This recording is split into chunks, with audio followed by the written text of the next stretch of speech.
Comunicación Bidireccional, Sociedad y Ciencia Marina por el Dr. Marco Sommer. La comunidad marina científica hace más o menos unos 20 años empezó a preocuparse por el terreno que perdía nivel de financiación pública, del interés de los ciudadanos y de la contratación de jóvenes investigadores. Igualmente, se dio cuenta también de que estaba esencialmente dedicada al trabajo de laboratorio y que la mayoría de los científicos no deseaban que el público se interesase en sus actividades. A mediados de los años 80 se inició un cambio de la mentalidad por toda Europa y en particular en Inglaterra. Algunos responsables políticos empezaron a afirmar que los investigadores tenían el deber y la responsabilidad de implicar al público en sus trabajos. Así se desarrollaron numerosas actividades que les dieron la posibilidad de hacerlo. Esta evolución fue importante, ya que situaba a la ciencia en la esencia del pública. No obstante, este proceso se basaba esencialmente en un esquema unidireccional. Los investigadores determinaban los temas que iban a comunicar y la forma de hacerlo. Este enfoque se cuestiona hoy en día. Los ciudadanos han ido adoptando una actitud más crítica y más escéptica hacia todas las formas de autoridades, incluyendo en el área de las ciencias. Esto es el resultado, en parte, de una serie de escándalos estrepitosos. Por ejemplo, tenemos el accidente de Chernobyl, que provocó el paso de una nube radiactiva sobre Europa Occidental en 1986. Fue un intenso choque dentro de la sociedad europea. La información proporcionada esta ocasión por algunos gobiernos fue sin duda transparente y bien intencionada, pero la mayoría no tuvieron ninguna utilidad y en un cierto número de ellas contradijeron además completamente los hechos. Después, Inglaterra sufrió la enfermedad de las vacas locas. España tuvo enormes problemas con el aceite de oliva contaminado. En Francia, por ejemplo, se dio la tragedia de la sangre contaminada, por solo citar algunos ejemplos. Ahora bien, precisamente en el momento en que los científicos empezaron a dirigirse al público, se criticó su déficit de comunicación, en un clima de desconfianza general. Hacia fines del año 90, se puso de manifiesto que para crear un clima de confianza no era suficiente prestar las nuevas maravillas de la ciencia y afirmar que ésta obrará por el bien común. Así, desde los años 90, los investigadores han empezado realmente a reflexionar sobre el significado de la comunicación sin contentarse ya con proporcionar información susceptible de motivar la aprobación del público o de colmar los déficits de conocimiento. Han imaginado otro proceso. Este enfoque pretende construir una sociedad cuyos miembros poseen información y conocimiento, lo que refuerza su capacidad de acción en la vida cotidiana y en el plano político. Pero actualmente, por ejemplo, en las ciencias de la vida, la investigación no se topa solo con el escepticismo, sino también con grupos de protesta que la sitúan a veces en posiciones incómodas. Es verdad, y numerosos investigadores sienten un profundo malestar.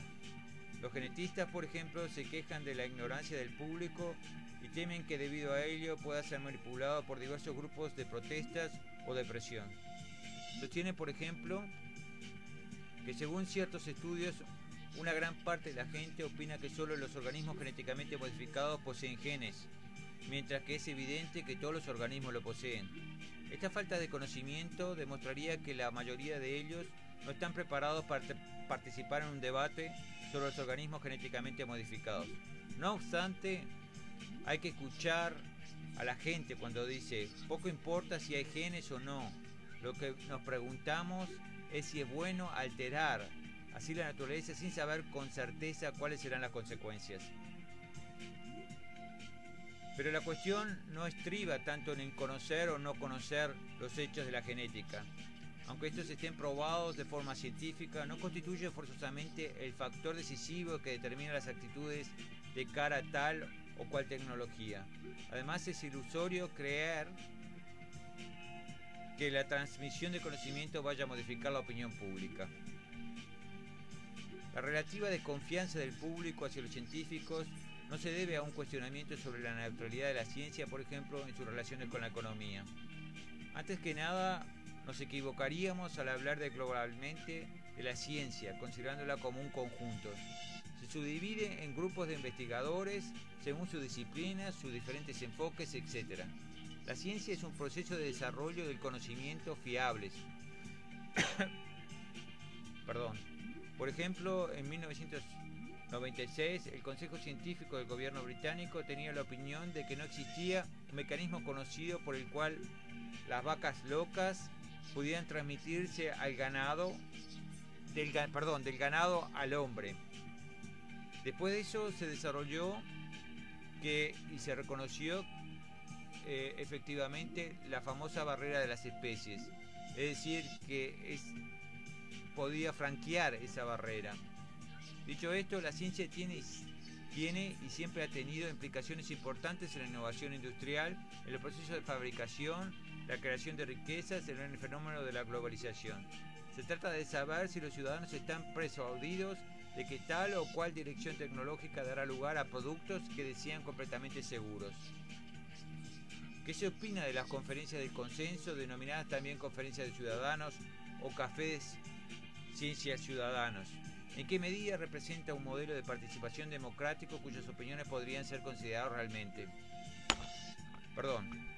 La introducción de verdaderos conceptos democráticos en la elaboración de políticas científicas define la relación entre cualquier mecanismo de comunicación o de consulta con el proceso final de la toma de decisiones. Podemos suponer que un proceso eficaz de comunicación bilateral debería acabar en un consenso. No obstante, es difícil hacer esta suposición, ya que en casi ninguno de los campos que implica tomas de decisiones conseguimos un consenso. Existen partidos políticos de oposición, la democracia se basa en una decisión por mayoría sin depender de consensos. Entonces, ¿por qué creer que se puede conseguir consenso sobre cuestiones científicas? La capacidad de consenso puede también variar de un país a otro. Por ejemplo, Dinamarca ha sido uno de los primeros países en promover las conferencias de ciudadanos en los años 90.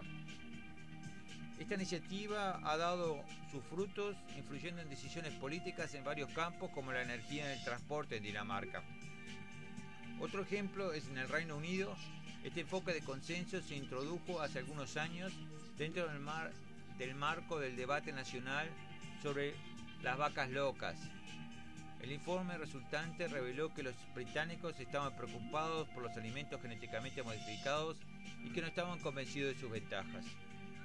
Muy a menudo, el concepto de diálogo se considera como una de las mejores formas de persuadir al público de la veracidad de los argumentos de los científicos. Ahora bien, el diálogo es un intercambio entre dos personas. Debe ser el medio para los investigadores de descubrir lo que sienten y quieren los ciudadanos, incluso de tomar estos datos en cuenta.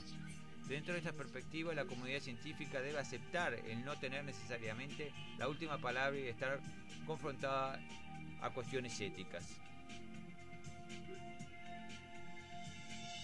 Oceanógrafos Sin Fronteras hace un llamado a la comunidad científica marina para reflexionar el significado de la comunicación. Agradezco su atención.